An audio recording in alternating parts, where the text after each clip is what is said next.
Hi guys! So the story I had you read, Barney, is a mystery story that requires a little bit of inference, which means that you have to think at a deeper level than the surface to figure out what's really happening.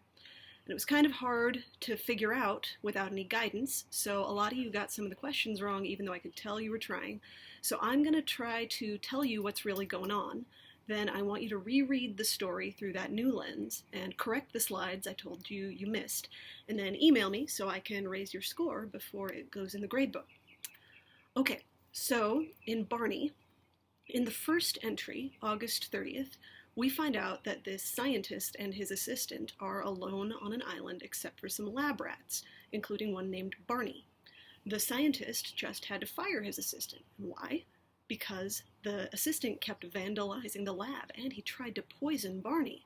Except something's off. His poisoning attempt was super obvious, like he actually left a trail of poison from the box to Barney's bowl. And the scientist is like, well, he denied it, but who else could have done it?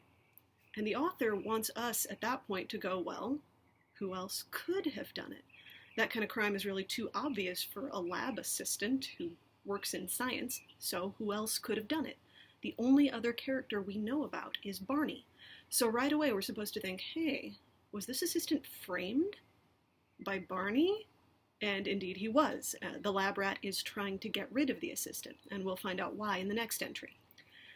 So in the September 2nd entry, we find out Talo, the assistant, really didn't like Barney, and he wanted to use guinea pigs for experiments instead of rats. So we have our motive. Barney got rid of Talo so he could keep getting experimented on. But why would he want to be experimented on? The experiments were making him smarter. The scientist notes that Barney is now looking at science books page by page, and he doesn't believe Barney can read them, but we, who watch a lot of movies, we know he's already a lot smarter than the scientist realizes. Barney is reading those books, and he's learning. September 8th. By now, Barney is so smart that even the scientist is getting worried. He decides to lock Barney up. This is going to be a problem for Barney, and we know Barney is willing to do whatever it takes to survive, so right away we should be thinking, uh-oh, he's going to try to get rid of this scientist. And that's what happens in the next entry. September 9th, Barney puts his plan into action. He throws a key down a well, knowing the scientist will need to go get it.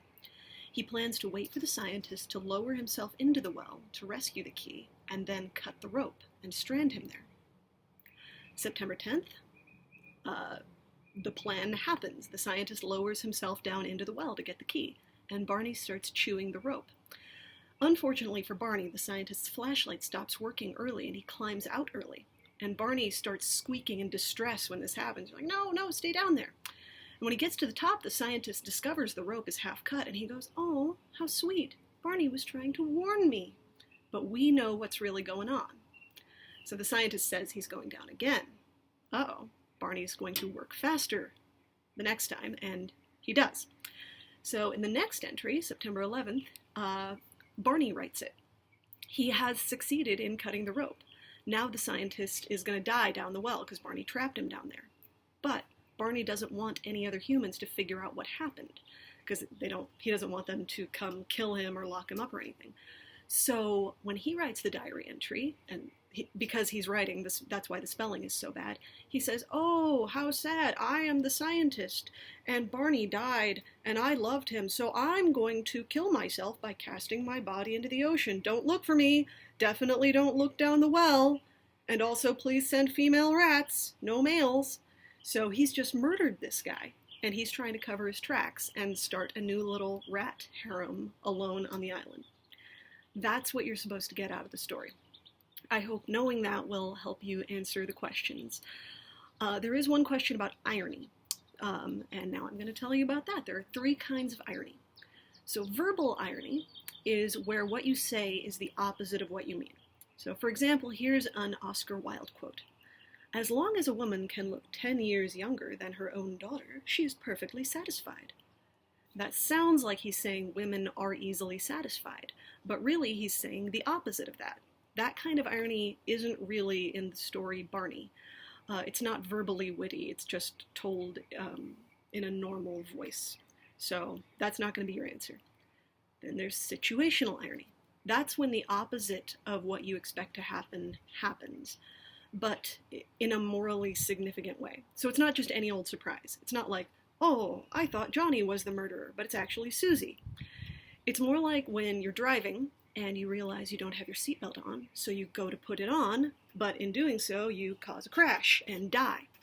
So you were trying to protect yourself, but you caused the opposite. You caused injury and death to yourself.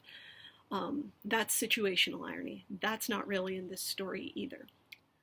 Dramatic irony is where you know something the characters in the story don't, and it makes the scene more interesting. So think of the scene in The Emperor's New Groove where Kuzco is sitting with Yzma and we all know there's poison in the glass. But Kuzco doesn't know it, and he thinks everything is okay.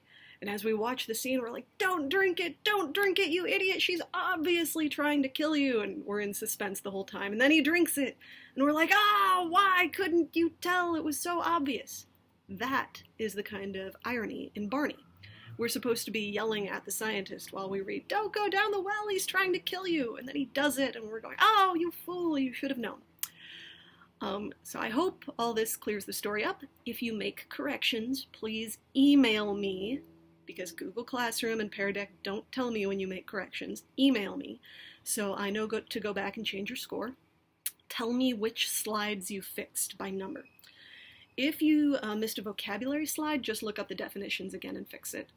If you missed points on a writing slide, but you think you got the answer right, you may not have had enough sentences, so check the directions. That's all. I'll post your regular assignment tomorrow. Hope you're doing well. Take care.